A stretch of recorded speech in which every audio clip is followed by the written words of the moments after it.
La ngiphuma khona kuyaziwa ngumthetho wesi-out.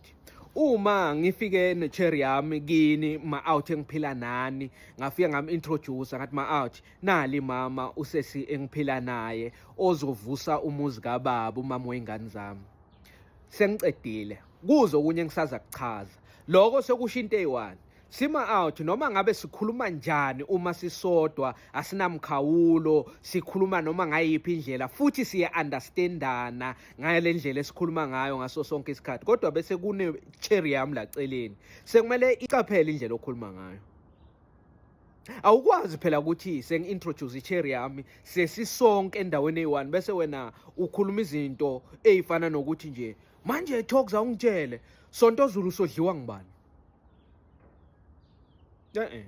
Awukwazi futhi ukuthi uthi hey Thulani izolo wangihlolela phela bese kuvalwa lapha elontshi ngabo 2 ekseni sophuma na Queen.